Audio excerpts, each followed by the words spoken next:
What's going on, guys? Welcome back to After the Credits, the review show that no one asked for. Today we are talking about Cuphead, which is a game that I've had on my backlog for quite some time. And it's another game that is known for its difficulty, but I'm always up for a challenge, so we popped it in and we did roll credits as we do on this show. So we're going to talk about Cuphead today. It's going to be a lot of fun. Thank you guys again for joining me. Let's get into the video.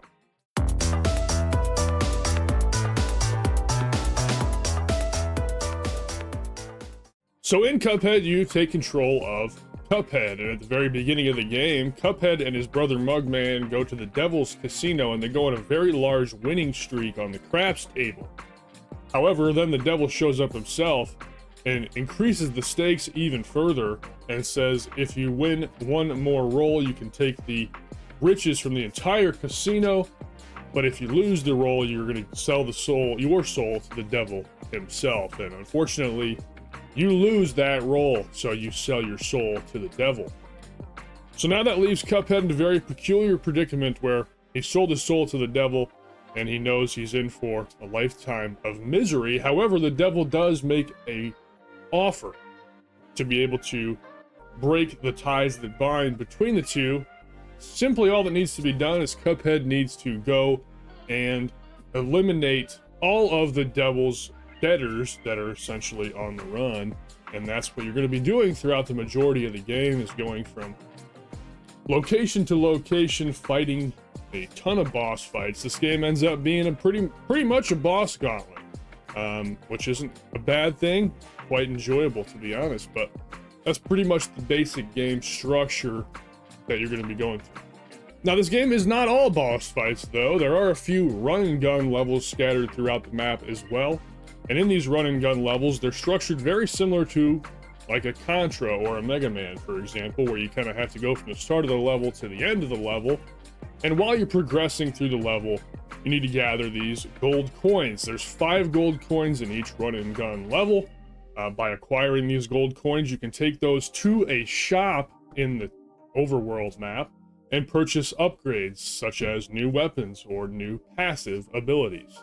And we'll go into all of that in just a second, but it is nice to have a little gameplay variety there, so it's not just a boss gauntlet. Now, the game mechanics in Cuphead are kind of what set it apart from its predecessors, games like Mega Man and Contra and things of that nature.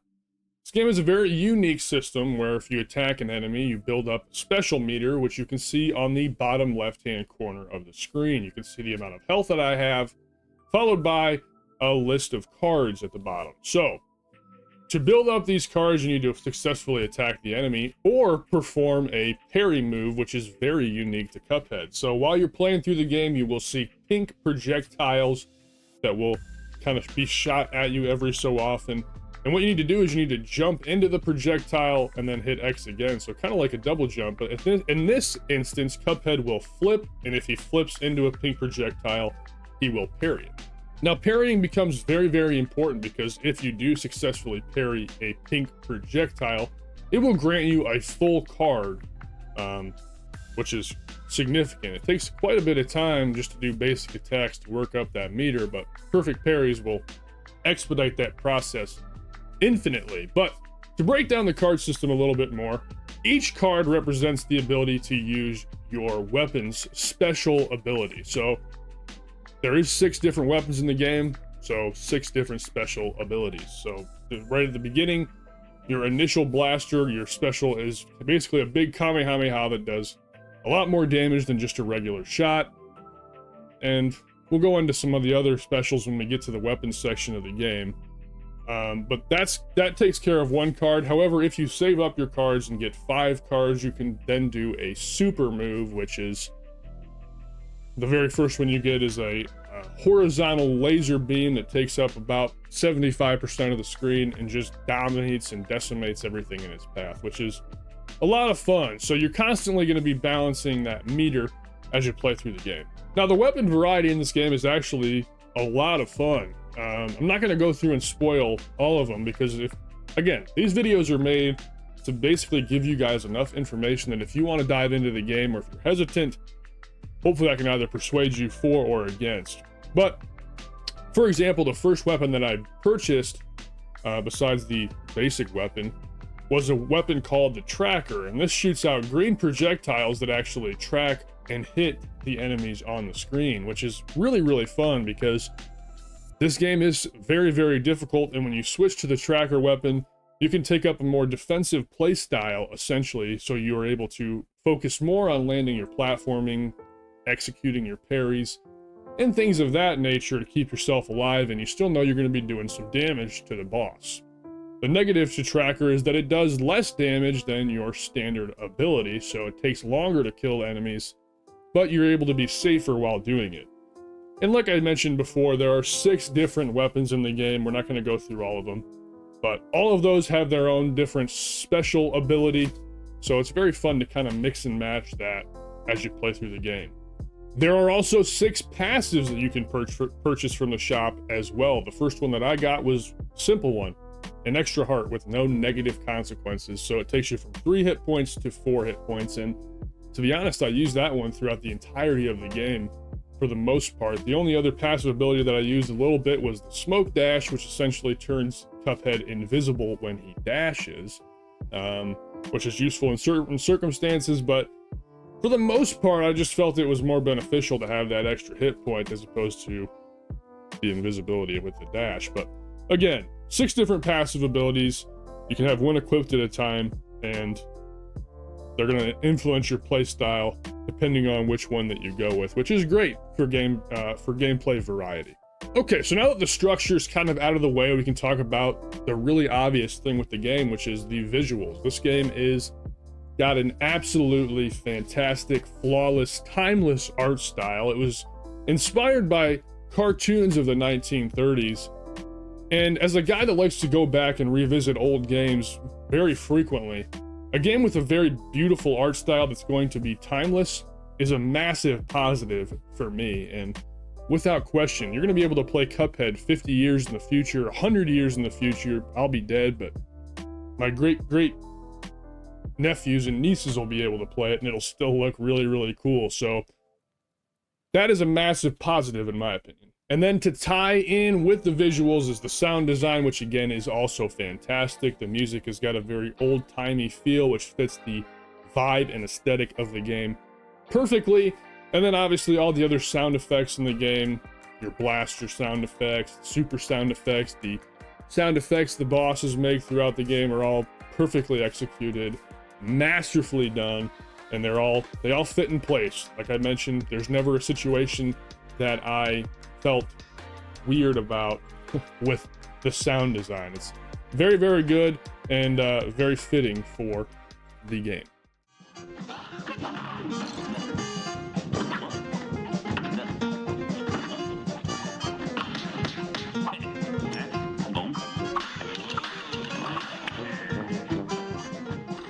Now, we cannot discuss Cuphead without talking about the game's difficulty. And this is a very challenging and difficult video game. There is no question about it, but what I want to get across to you guys is that I want everybody that watches this video to approach difficulty in a different way. I don't want difficulty to be a limitation that prevents you from taking advantage and playing a very good video game like Cuphead. I think a lot of people will see that it's difficult and then just say, you know what, I'm not interested, I'm not going to be able to beat it, I'm not that good at games, and never give it a chance. But I think difficulty is something that is almost a positive in my view. It's something that I know that this game is notoriously known as being challenging. I want to overcome that obstacle. And I gotta tell you, man, when you fight some of these bosses that are very challenging and you finally put them down, it's a really rewarding experience, way more rewarding than just rolling credits on a game that nobody considers difficult. It's just a lot of fun, very rewarding, and it's a great experience that not a lot of other mediums can provide other than video games. So don't be afraid of difficulty, attack it head on, and just get in there. You are going to die a lot in this game. That's just part of the process of learning these different bosses and all the game's mechanics and things like that, but it's well worth the investment if you give it a shot. Now, coming up with negatives for this game is a very stiff challenge, just like the challenge that the game presents to you.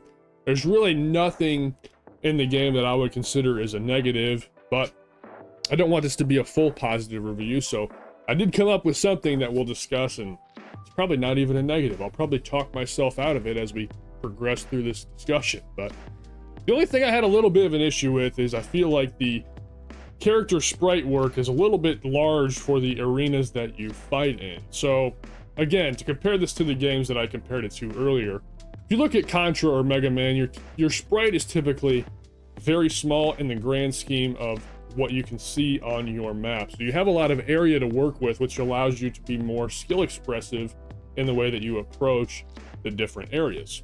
That is not the case in Cuphead. In Cuphead, you're constantly right up in the boss's face almost all of the time, which arguably means you have to be more skill expressive to avoid all of the clutter on the screen. But I just felt a little claustrophobic in some of these environments.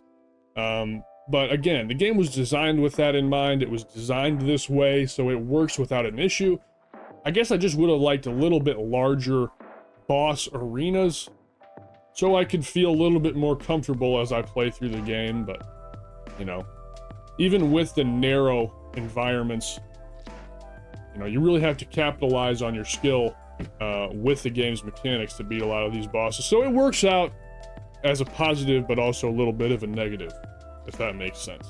Now, as always, I did not go for the platinum in this game. It would require another playthrough with beating all the bosses on another difficulty that unlocks after New Game Plus.